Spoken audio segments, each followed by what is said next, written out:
Tony DeWitt here, Missouri appellate attorney, retired. None of what follows is legal advice. I'm here to do some video for you today to talk about an interesting subject on the law, and here it is.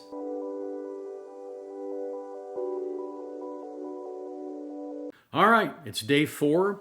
Today we are moving from Cozumel down to toward the Panama Canal, and it's a sea day, so we're going to be at sea all day, which means pretty spotty internet. But at any rate, I just wanted to let you know I did as you asked and put together some videos for you. And here is the next one in the series. So one of the suggestions I got about making videos for while I was away on my cruise vacation was to make a video about what to look for before signing a contract to prevent future litigation. Well, the short answer to that is any term or condition in the contract that you do not understand, because you need an explanation before you can intelligently sign the contract. But before we get to that, let's talk a little bit about contracts in general and particularly about consumer contracts. So contracts are agreements that courts enforce. So when someone asks me what I should look for before signing a contract, my first question is going to be, what kind of contract is it? Because if it's a consumer contract, that's different than if it's a negotiated contract. Because negotiated contracts are usually negotiated by the lawyers who are putting the contract together. So they will understand all of the requirements of the contract. But consumers usually get a one-size-fits-all, or you might really say one-size-fits-none contract to sign. And here are some things to think about in that regard when it comes to consumer contracts. Let's take a kind of contract that almost all of us have, a cell phone contract. A cell phone contract is usually a contract between you and the cell phone provider, where they will provide you with cellular phone service subject to their terms and conditions. Now, the terms and conditions may not be spelled out in the contract. They may be in a separate document that is incorporated by reference. Now, incorporating things by reference is indeed one of the oldest tricks in the contract book, and if you agree to it, then you're bound by those terms. So if it says, we, incorporate the terms from our terms and conditions set forth in our circular, or describes whatever it is, you better go get that circular or the brochure or whatever it is and read it from top to bottom, because I can guarantee you there are things in there that you need to know. They don't separate terms and conditions from the underlying contract for no reason, because generally they want all of that stuff together. But when they separate them, there is usually a reason. So if you do sign it, you're going to be subject to their terms and conditions. So it's important to read all of the terms and conditions before you sign. Yeah, they're usually long contracts, and yeah, it'll take you some time to read it. And the clerk will be sitting there, drumming his fingers on the table, tapping his feet on the floor, all of those things while he's waiting for you to read it. Ignore him. He does not have an interest in you reading the contract. You have an interest in you reading the contract. He has an interest in selling you something and having you sign the contract, and Mr. Salesman doesn't want to have to deal with any questions, because he probably doesn't have a good answer for them, because he probably has never read the contract. Many times a consumer will read a contract like this, and they'll come to a part of the contract that says arbitration agreement. And it will read that all disputes are to be resolved in arbitration. And if you ask the salesperson, he'll give you some pablum about it being a cheaper way for everyone to resolve disputes. But in fact, it isn't. It's only cheaper for the billion-dollar corporation to resolve disputes there, because usually those disputes are resolved in favor of the billion-dollar corporation. Who would have thought that the company paying to have the dispute resolved would somehow have an in with the people who are resolving the dispute? Gosh, it's almost like that's the way it was supposed to be. I hate arbitration. The contract may also provide that you waive the right to aggregate claims with others in a class action lawsuit. Again, that strips you of your ability to resolve disputes and stop illegal actions by the company. I would point out that if you have a waiver of aggregate claims along with an arbitration, that means that if they've been charging you 30 cents a month more than you're supposed to be paying based on the law, that there is no way you will ever get a lawyer to handle that kind of claim for you, and you'd be unlikely to prevail in an arbitration action. So what the arbitration action or what the arbitration clause really does is it insulates them from accountability, which is not a good thing.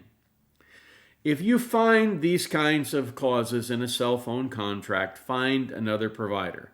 They're out there. You can find one if you look.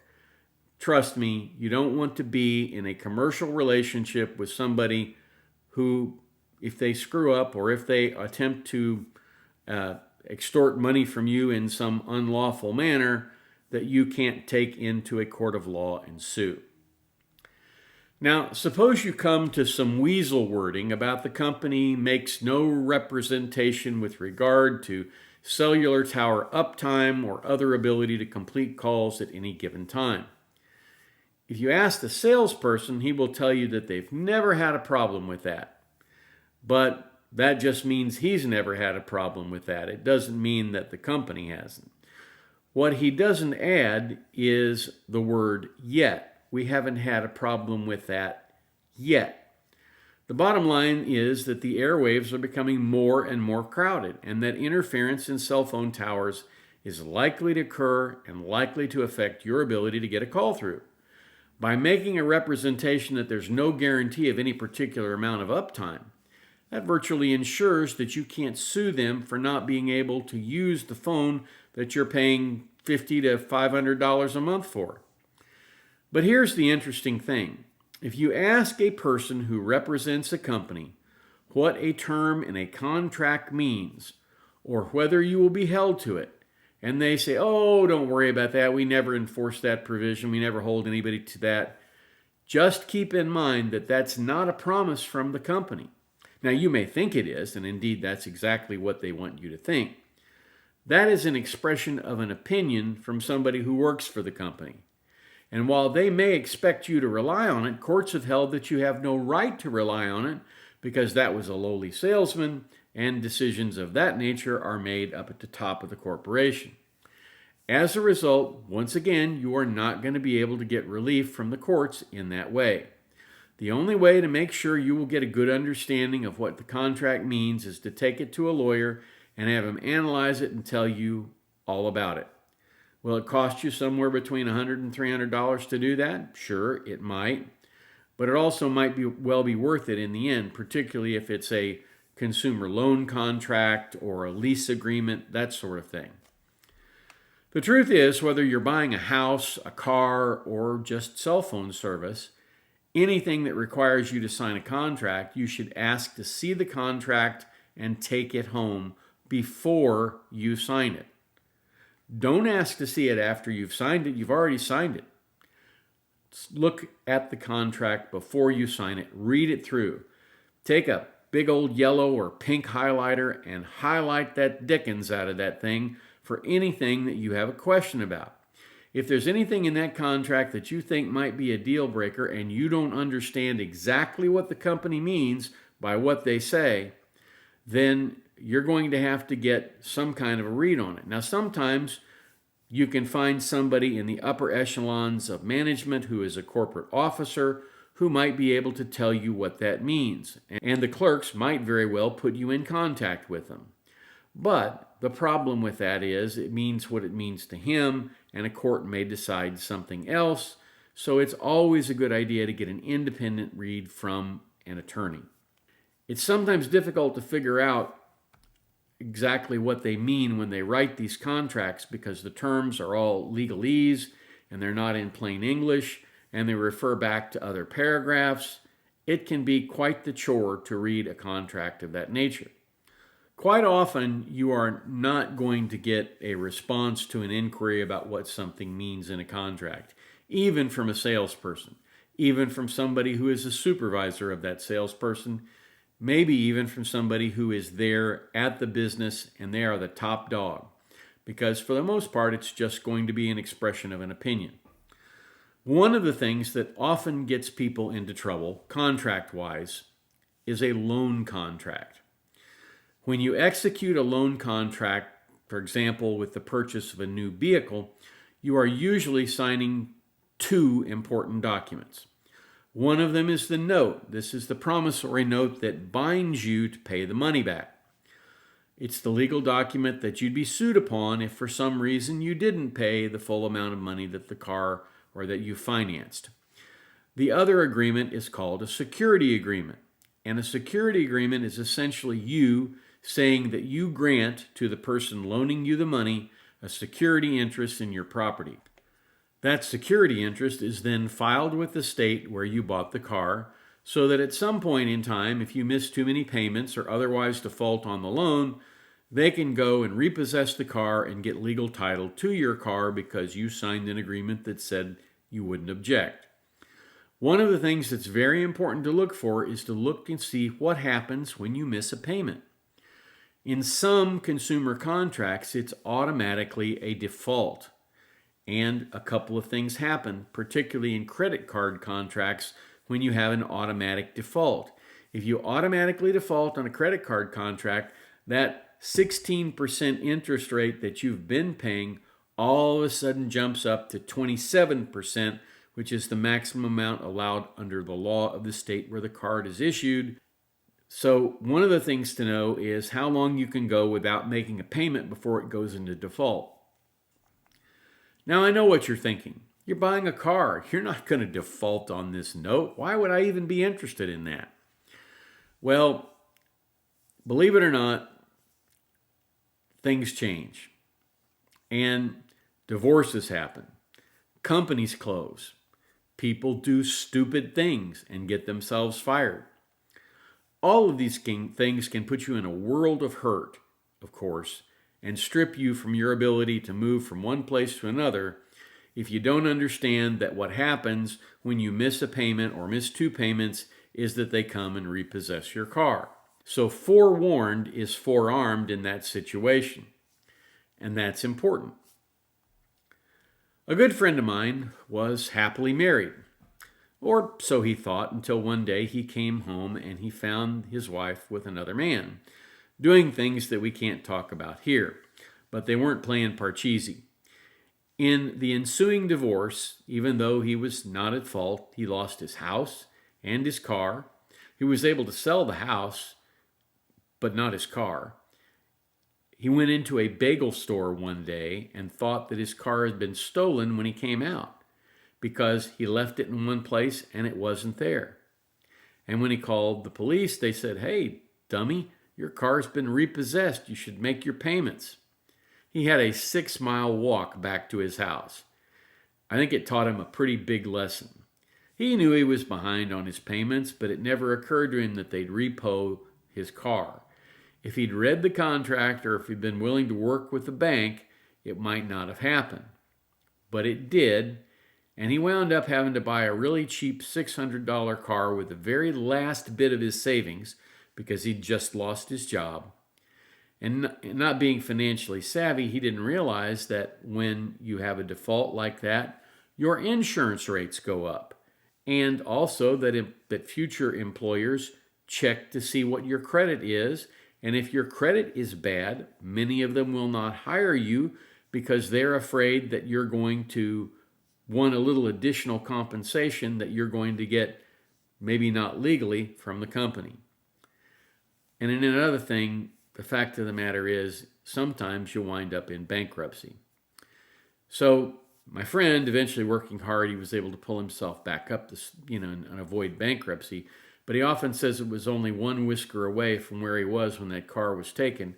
And it was one of the more painful lessons in his life. So read the contracts and the security agreement and get and keep a copy of them. That's very important. Anyone who asks you to sign a contract and doesn't give you a copy is not your friend. Another contract you should read that you probably don't think of as a contract is your insurance contract.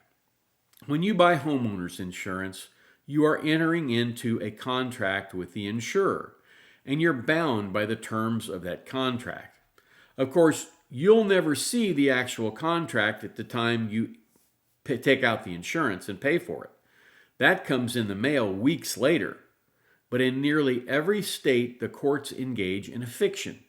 And the fiction is the courts are going to tell you that you entered into a contract voluntarily and willingly, and you are going to be bound by the terms of the contract that you didn't even know until 3 weeks after the policy was issued. The courts will say, well, if you read the contract and you didn't agree with it, you could have canceled the insurance and gotten a refund. Courts generally engage in another fiction, and that is that you negotiated this contract. Never mind the fact that every insurance policy is exactly the same and you didn't get one lick of negotiation in when you were talking with the insurance agent. They're still going to look at it as if you had negotiated this contract and you're bound by its terms. But reality is that you never had an opportunity to bargain. You were presented with a policy after you paid for it, and you were bound by the terms in it. In spite of that, most courts, especially in Florida, simply say, well, sorry, Charlie, you're stuck with it. Recently, it's been very difficult to get home insurance in Florida, primarily because it's been battered by a number of hurricanes. But if you do have to get insurance in Florida, make certain that you read the contract after you receive it. And if you don't agree with any of the terms in the contract, cancel the contract and get a refund, because you will be bound by what's in that contract, especially if you don't like it. Let me explain why this is important. Most insurance policies issued for homeowners, particularly in Florida, have what's called a concurrent causation clause. Now, what that means is that if you can't prove when the damage happened, then the damage is going to be attributed to the cause that does the least damage to the insurance company. During Hurricane Katrina, there were a number of insurance companies who said, well, to the people down in the Gulf Coast, they said, we don't know whether it was wind or water that destroyed your structure, so we're going to pay you under the wind coverage only what it would cost to replace the things covered by your wind coverage, and all of the damage that was done by the flood, well, if you didn't have flood insurance, you're just out of luck. And they could get by with that because they had this concurrent causation language, and that was a bad thing. So the primary damage done in a hurricane, unless you're on the coast or near a river, is usually wind damage. Near to a coast or near to a river, the damage is usually flood. And if you don't have flood insurance, you're not going to get but about 50 cents on the dollar, and maybe less with respect to the damage that's caused. And that's because even though the wind did the damage, if you can't prove that the wind did the damage, preferably with a video and 14 witnesses, 3 of which are members of the clergy, you're going to lose in court. There are companies that claim to be good neighbors. There are companies that claim to hold you in good hands. There are companies that claim that they will provide you with protection, all your protection under one roof. But none of these companies actually promise to be fair to you. In fact, absent state legislation, they use the contract law of that state, in particularly the insurance law of that state, to basically hose you down in the courts. Expecting an insurance company to be fair is a bit like expecting the lion not to charge because you're a vegetarian. Insurance companies do insurance company things, and that never works out very well for policyholders. Do you doubt this? Check out the profit margins of the biggest insurance companies, and you'll see exactly what I mean. In a fair world, no contract that you didn't have the opportunity to read fully and or negotiate at the time that you entered into it would be valid. But that's exactly what the law of most of the states is with respect to insurance. In Missouri, where I practiced for 30 years, the law was a little different. Insurance companies were held to a higher standard. Insurance clauses were not interpreted subject to standard contract language. They were interpreted as a reasonable consumer would understand them. I'm not certain that any other state has that kind of policy, but it's a good policy for consumers. So here is the TLDR on contracts. Read the contract.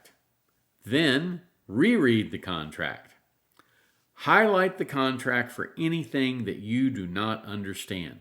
If you have the capability to do research through Google or other services like Lexis or Westlaw, look up the questions that you have online. If you don't have access to these services, contact an attorney if the value of the contract is significant. Keep in mind that nothing the salesperson says binds the company. If there is a way to avoid it, don't agree to an arbitration provision. Loans and insurance companies have peculiar provisions, and those provisions often affect your rights. So that's what I have for you today. Thank you very much for watching. If you have any questions, drop them in the comments down below. And of course, you're always welcome to email me. But remember, I'm on a cruise, so I may not get it. If you would, take a moment out of your day today and do something nice for someone else. That makes the world a better place. Then come on back down here tomorrow, join me at the beach, and we'll talk about something else. Hey, as I said at the beginning, none of what I said is legal advice, but let me tell you what, the stuff that's going to be right up here, these are the things that YouTube thinks you might be interested in going forward. Have a terrific day.